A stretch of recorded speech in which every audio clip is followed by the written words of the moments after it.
So sa napakalaking pagbabagong ginawa ng Golden State Warriors sa kanilang lineup this season, kitang-kita pa rin sa kanilang roster na kulang pa rin sila ng legit center na kayang magdomina sa ilalim ng basket. Dahil nitong nakaraang season ay ito ang isa sa pinakamalaking problema ng kanilang team kung bakit hindi sila pinalad na makapasok sa playoffs. Ganun pa man, kahit hindi naging agresibo pa rin hanggang ngayon ang Warriors front office sa pagkuha ng legit center sa kanilang lineup, pinatunayan naman ngayon ni Trayce Jackson-Davis at Kevon Looney na karapat-dapat pa rin sila sa center position ng Warriors.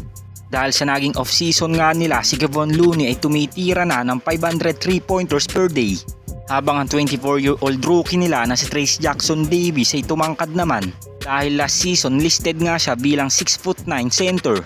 Ngunit sa pagpasok ngayong panibagong season, halos listed na nga siya bilang 6'10".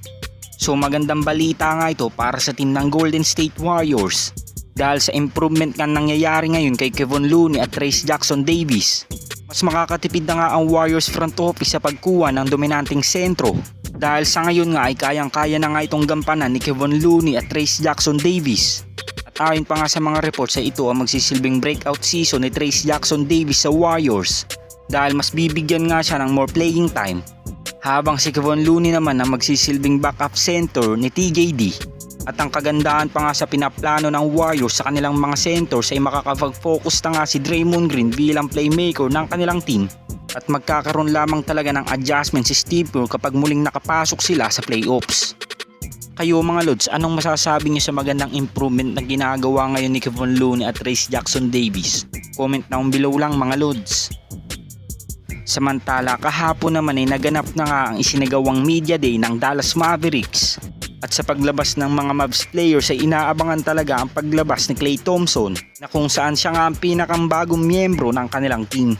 At sa naging interview na nga ng 4-time NBA champion, inuri nga niya kagad ang mga bago niyang teammate na sila Luka Doncic at Kyrie Irving. Ibinabahagi nga rin ni Klay na babagay nga raw siya sa sistema ng Dallas Mavericks dahil sa atensyon na dala nga daw ni Kyrie at Luka Doncic, mas magkakaroon nga daw siya ng opportunity maging open sa loob ng court. At nabanggit din ni Klay na tutulungan nga daw niya ang Mavs na makabalik sa NBA Finals dahil napakalapit na nga daw ng kanilang opportunity upang makapagkampiyon last season. At napakalaking bagay nga din daw sa kanya ang tiwala ng kanyang mga teammates, coaches at buong organization ng Dallas Mavericks dahil ito nga daw ang nagbibigay sa kanya ng kumpiyansa this season. So sa naging interview nga ng 4-time NBA champion na si Klay Thompson, maraming mga fans ang nag-iisip na isang patama nga daw ito sa team ng Golden State Warriors dahil matapos nga nitong mag-struggle last season, hindi na nga nagtiwala ang Warriors organization na bigyan pa ito ng max contract.